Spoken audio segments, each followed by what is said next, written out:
Assalamualaikum warahmatullahi wabarakatuh. Tonton Fahriza Nora Official. Subscribe, like, share, and comment. Assalamualaikum warahmatullahi wabarakatuh. Assalamualaikum warahmatullahi wabarakatuh. Alhamdulillahilladzi khalaqal mauta wal hayata liyabluwakum ayyukum ahsanu amala. Allahumma salli ala sayyidina Muhammad wa ala ali sayyidina Muhammad, amma ba'd. Fa ya ayyuhal muslimuna wal muslimat rahimakumullah, ittaqullah haqqa tuqatih wa la tamutunna illa wa antum muslimun. Qala Allah subhanahu wa ta'ala fil Qur'anil Karim, Bismillahirrahmanirrahim, ihdinas siratal mustaqim, siratal ladzina an'amta 'alaihim. Sadaqallahul azim. Sidang jamaah salat subuh yang dirahmati oleh Allah Subhanahu wa taala, segenap puja dan puji senantiasa kita panjatkan kehadirat Ilahi Rabbi, karena anugerah nikmat, terutama nikmat iman dan nikmat Islam yang menjadi prioritas utama bagi kita, bukan saja di dunia ini, tetapi saat yang paling utama kita adalah nanti di akhirat. Sebelum akhirat itu datang, ada akhirat kecil yang namanya sakaratul maut. Maka saya mengikuti protokol tadi, mengatakan dalam mukadimahnya, alhamdulillahilladzi khalaqal mauta. Kemudian sidang jamaah, salawat dan salam senantiasa kita sanjung sajikan keharibaan penghulu alam Nabi besar Muhammad sallallahu alaihi wasallam yang sangat cinta kepada kita. Tidak ada rasul yang bisa memberikan syafaat nanti di yaumil kiamah kecuali baginda Nabi Rasulullah. Maka kita umat Islam paling prioritas utama dapat syafaat nanti karena faktor air wudu. Ya, karena sahabat bertanya, kaifa ummatika yaumul kiamah ya Rasulullah? Mana contoh umatmu nanti di hari kiamat ya Rasulullah? Apa kata Rasulullah? Inna ummati ja'a yaumal qiyamah ghurran bi asaril wudu. Tanda umatku nanti di hari kiamat, kata Rasulullah, dia akan datang dengan bekas air wudu. Maknanya di tempat yang kena air wudu, di situ bercahaya. Nah, ini. Kemudian kata ta'zim kepada Abi Imam Syih, guru-guru kami, orang tua kami, sidang jamaah salat subuh yang dirahmati oleh Allah. Maka dalam kesempatan ini saya beri judul, yaitu cinta 5 perkara, lupa kepada 5 perkara. Rasulullah bersabda dalam satu hadis, sayati ala ummati zamanun, akan datang kepada umatku nanti satu masa, kata Rasulullah, yuhibbunal khamsa wa yansaunal khamsa. Umatku nanti cinta 5 perkara, lupa pula 5 perkara. Yang pertama kata Rasulullah, yuhibbunad dunya wa yansawnal akhirah. Di mana umatku nanti kata Rasulullah cinta sekali kepada dunia sampai dia lupa kepada akhirat. Ini sudah memang masa-masanya. Saat kita cinta dunia itu, dalam hadis lain Rasulullah mengatakan hubbud dunya wa karahatul maut. Orang kalau sudah cinta sekali kepada dunia, sukses sudah ada, apa yang paling ditakutinya? Mati. Orang kalau sudah terlalu cinta kepada dunia, yang paling ditakuti olehnya adalah kematian. Maka oleh karena itu sidang jamaah yang berbahagia, tetapi untuk merebut, untuk meraih sukses dunia, bukan tidak boleh dalam Islam, dianjurkan. Malah kalau kita lihat dengan doa Rabbana atina fid dunya hasanah, kita bermohon kepada Allah kehidupan yang bahagia, hasanah di dunia, wa fil akhirati hasanah, juga demikian nanti di hari kiamat dalam keadaan hasanah. Wa qina adzabannar, kita mohon kepada Allah agar kita dilindungi daripada azab neraka. Ini sidang jamaah. Kalau dunia bukan tidak boleh dalam Islam kita kejar, karena orang-orang kaya, memang banyak orang Islam yang selalu berjalan di atas ayat dan hadis, yang selalu dalam makna iman, tetapi tidak sedikit orang berjalan ataupun mengatakan iman dan Islamnya, tetapi pekerjaannya selalu dalam kekufuran. Ini pun tidak sedikit. Karena apa? Hubbud dunya, cintanya kepada dunia, sehingga menghalalkan segala cara.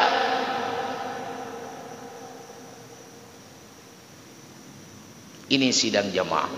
Hubbud dunya wa karahatul maut, takut juga kepada mati. Tapi yang pertama dalam Rasulullah mengatakan yuhibbunad dunya wa yansawnal akhirah. Maka oleh karena itu sidang jamaah, bukan tidak perlu dunia ini, perlu, tetapi berusahalah dengan cara yang baik. Artinya sesuai itu yang disifati kepada keridaan Allah. Kalau Allah sudah ridha, gak ada masalah. Karena Agniya Sakhiya itu mendapat julukan daripada Rasulullah, urang-urang kaya yang dermawannya nak nilai ba Allah. Karena dipegah oleh Rasulullah, as-sakhiya qaribun ilallah. Orang-orang yang kaya dermawan itu dekat sekali dengan Allah.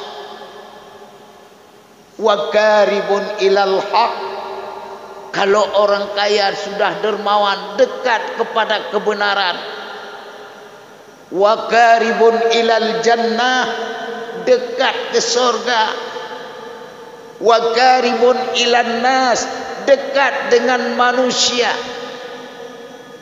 Ini orang kaya yang dermawan. Makanya perlu orang kaya, bukan tidak perlu dunia. Yang seperti inilah. Wa ba'idun ilan nar, kalau jadi orang kaya sakhiya menjadi dermawan, wa ba'idun ilan nar, Allah menjauhkan orang itu dari neraka. Ini yang pertama. Yang kedua kata Rasulullah,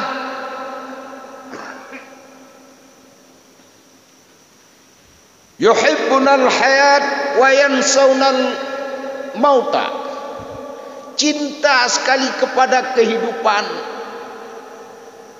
tetapi lupa kepada kematian. Padahal dalam pengantaran protokol sudah dikatakan alladzi khalaqal mauta. Untuk apa Allah dahulukan alladzi khalaqal mauta? Artinya supaya kita tidak ada tuntutan besok, enggak ada protes-protes kepada Allah. Allah yang menciptakan mati, lalu kita dihidupkan. Dihidupkan. Khalaqal mauta wal hayata, dihidupkan oleh Allah. Tapi punya awal udah duduk ke pemete kadang je tuntutan tengah. Punya pemete dong. Tetapi karena dari tidak ada kepada ada, enggak bisa kita tuntut. Lalu untuk apa Allah jadikan kehidupan ini? Wa nabluwakum ayyukum ahsanu amala. Inilah Allah membuat ujian bagi kita. Dalam perjalanan hidup ini, apa yang dinilai oleh Allah? Ayyukum ahsanu amala. Allah ingin menguji siapa di antara kita yang baik amalnya. Ini sidang jamaah. Karena kita sudah memasuki tahun 1445 Hijriah. Marilah kita hijrah. Apa yang kita hijrahkan? Amal ibadah kita dari kurang kepada bertambah. Dalam segi apapun, hijrah ini kepada kebaikan. Inilah yang disebut dengan pengertian hijrah manusia ini. Artinya momennya adalah wal tamzur nafsun ma qaddamat lighad. Melihat kepada diri sendiri apa saja yang telah dia kerjakan. Ini sidang jamaah, kalau kita lihat hijrah ini luas sekali definisinya. Kita hanya berseberapa dibandingkan para imam 4 itu yang beribadah kepada Allah. Cicitnya Rasulullah, anak Sayyidina Hasan, solat sehari semalam 1000 rakaat. 1000 rakaat itu mayang. Nyancot Rasulullah, anak Sayyidina Hasan.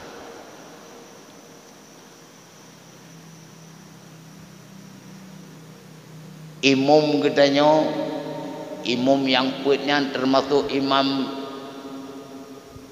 yang keempat itu hanale gitu bayang 300 rakaat sehari semalam.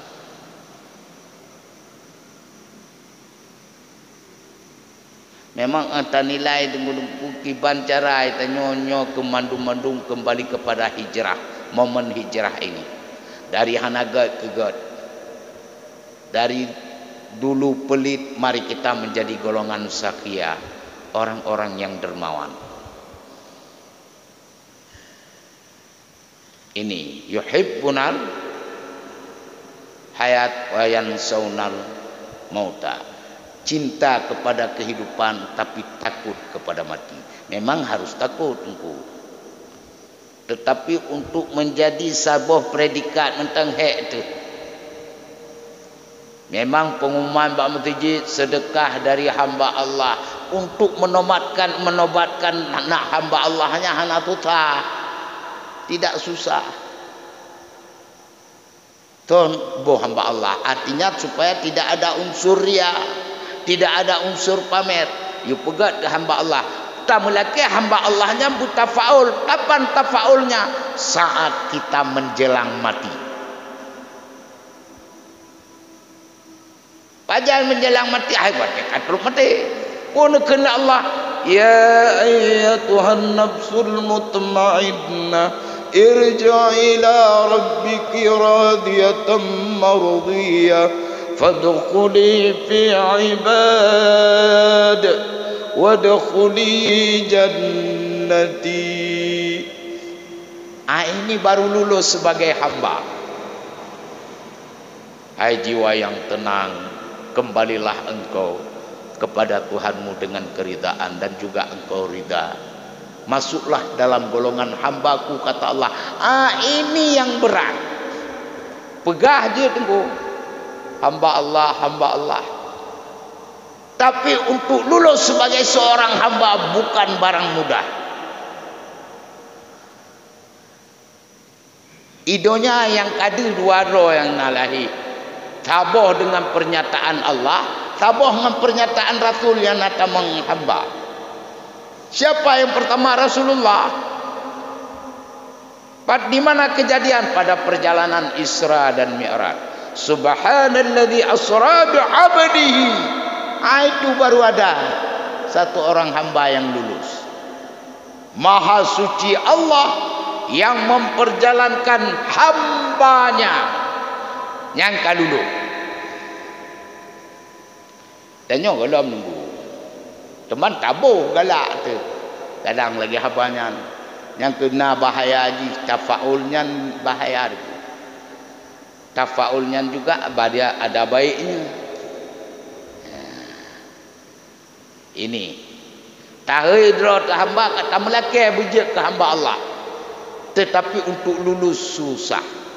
Yang kedua, siapa yang lulus sebagai hamba tapi pernyataan Rasulullah, yaitu Sa'ad bin Mu'adz. Dalam satu hadis yang diriwayatkan, kata Ayyub Al-Ansari, kharajna ma'a Rasulullah, kami keluar bersama Rasulullah, li janazati Sa'ad bin Mu'adz, mengantarkan jenazah Sa'ad bin Mu'adz. Falamma dafaina ausaina alaihi turab, manakala telah kami kebumikan Sa'ad bin Mu'adz dan kami ratakan kuburnya dengan tanah, fajalasa Rasulullah fi qabr, duduklah Rasulullah di pinggir kuburnya Sa'ad bin Mu'adz. Lalu apa kerja Rasulullah? Bertasbih. Summa qala subhanallahi tawilan.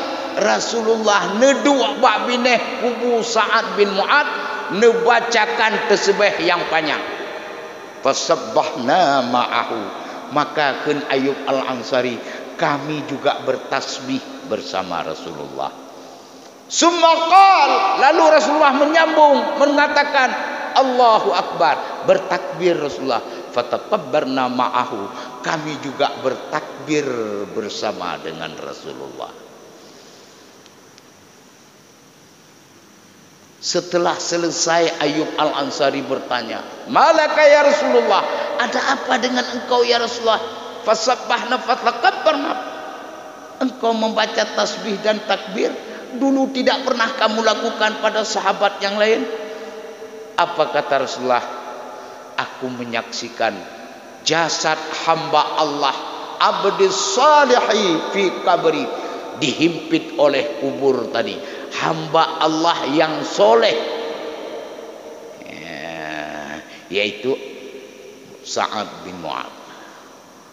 Ini yang kaluluh ke hamba. Itanya tak meleke beluluh mendung. Sebagai hamba Allah. Ini yang kedua. Yang kelima, buna yuhibbunal hayat wa yansawnal mauta. Yang kelima, yuhibbunal kusura wa yansawnal kubura. Cinta tak kitanya kebangunan mewah, yang megah-megah bangunan-bangunan ini hari sedang berlomba-lomba di dunia. Wa yansawnal kubura, dua di kubur danyo. Idonya bangunan mewah, semua orang senang berlomba-lomba. Wa yansawnal kubura, tetapi lupa kita kepada kubur.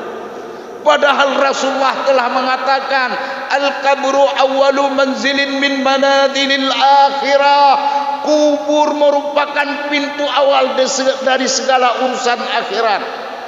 wa akhiru mandilin min manadilid dunya, dan merupakan pintu akhir dari segala urusan dunia. Faman naja minhu ba'da aisaru, kata Rasulullah, apabila engkau selamat daripada siksa kubur maka bahagialah. Wa illam yanju fama ba'da asyaddu, kata Rasulullah, tetapi jika tidak selamat daripada siksa kubur, tunggulah azab yang lebih pedih lagi. Ini sidang jamaah. Maka dikatakan oleh Rasulullah, kafa bil mauti wa'ida, cukuplah mati ini sebagai pengajaran buat kita. Sidang jamaah, tidak ada orang yang tidak akan mati. Tidak ada orang yang tidak. Semuanya, kullu nafsin za'iqatul maut, semuanya yang hidup ini akan mati. Maka oleh karena itu renungan buat kita, jangan memikirkan akhirat dulu. Siksaan kubur saja, sendiri saja di dalam kubur, betapa susahnya kita. Bean tanah pegahnya dengku ahlen lampu karu tebengeh tekawak PLN teput lang kama nyayang beraya kama. Bayangkan dalam kubur. Maka selalu orang-orang berdoa, Allahumma ja'al qabrahu rawzatan min riyadil jinan. Ya Allah, jadikanlah kuburnya sebuah taman daripada taman surga. Yum doa. Mukatil mengatakan luasnya gepegah, luasnya taman surga alam kubur gepegah yaitu 70 hasta. Luah kubu kita nyonya metek leke taman dalam taman surga itu yaitu 70 hasta panjangnya. Berarti 20 meter. Temannya 20 meter rumah tu ditanya rumah bantuan. Kahana meraya pi. Tapi inilah namanya pemberian Allah. Ya. Nyorenungan ke kita nyotam leke kubunya bejek ke taman surga. Mam yang baik nak peluk ngai lima kai talulung. Apa habis waktu pun. Ya. Panena dengku taman surga timete urung kata tanom lain.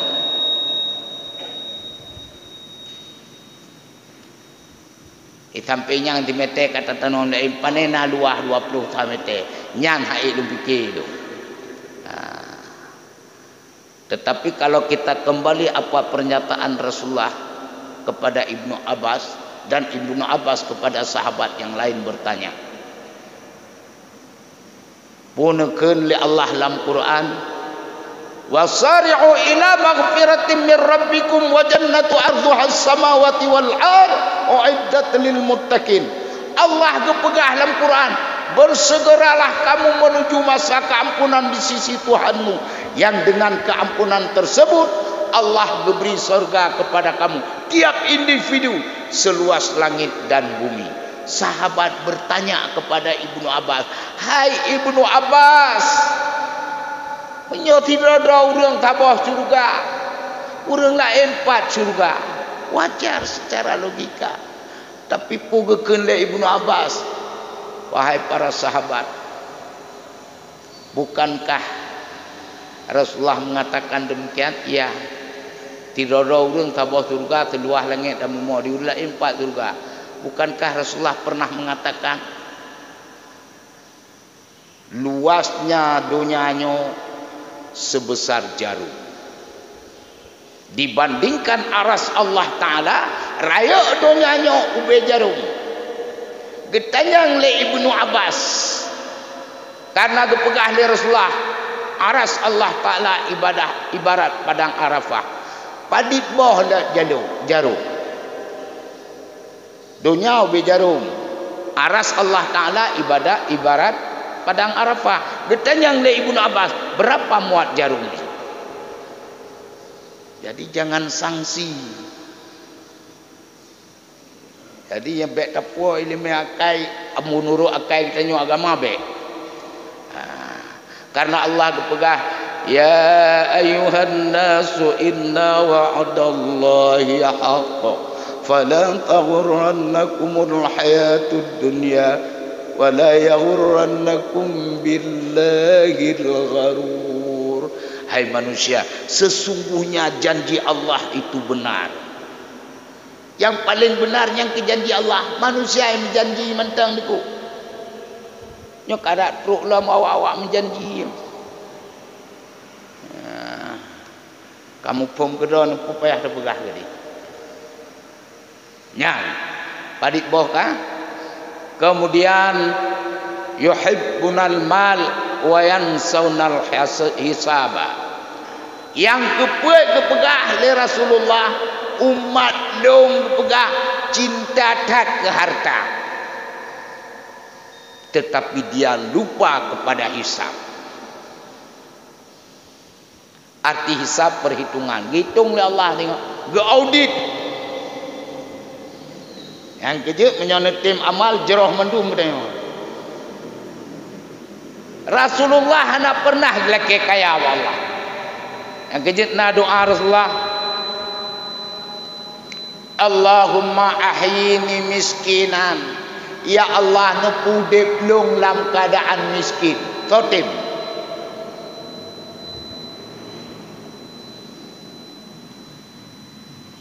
Rasulullah berdoa, Allahumma ahyini miskinan, ya Allah nepu deplung dalam keadaan miskin.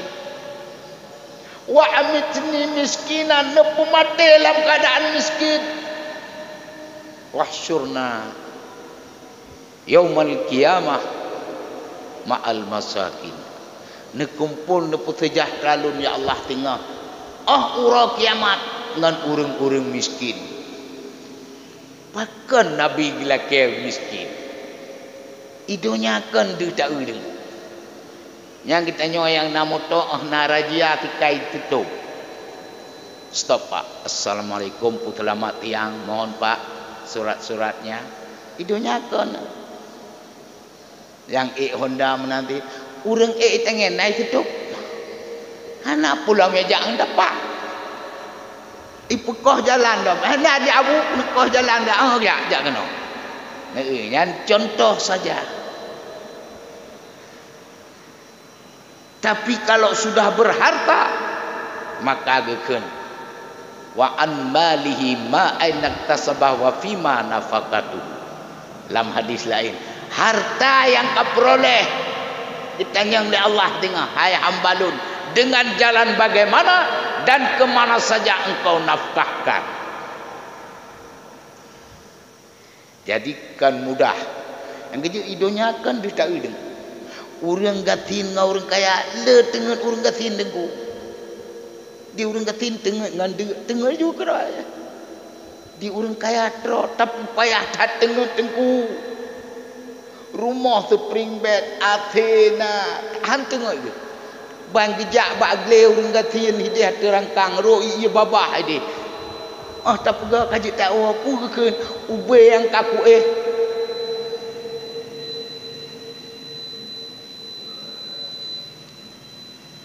ube yang kaku yang paling menganyok ke orang kangkah kepusi rumah mewah tak itu orang kanggok mengat ya ini contoh dah. Maka ini teman teh makna kesayangan kekayaan dan yang hakiki pada pribadi kita adalah ikhlas. Yang keikhlas mau sedekah ikhlas, dumpu ikhlas. Maka kata Imam Al-Ghazali termasuk dalam masalah bersedekah, bersedekahlah kamu seperti orang membuang hajat. Guyung mentedekah kita nyoba yubi ke gop apa saja berikhlas lagi urang kuliah hajat. Nah pernah urang kuliah hajat dikan-kan hana deku. Getuh dikan ni le. Untuk putuh lam hana. Gejurut perut-perut lam. Menyona yang paling kerit urang. Cak begitu sayang kati sagobi buno. Baku toh untuk tiga-tiga yang berat hak kerit urang. Tetapi itulah perkataan Imam Al-Ghazali, bersedekahlah kamu seperti orang membuang hajat. Arti di urang buang hajat gejurut luprut ikhlas taat. Ini sidang jamaah.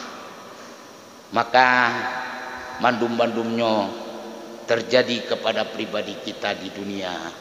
Artiannya seperti yang kita katakan, bahwasanya hidup ini punya aturan, dan setiap aturan pasti ada sanksinya kalau kita melanggarnya, dan pasti ada imbalannya yang terbaik kalau kita menjalankannya dengan baik.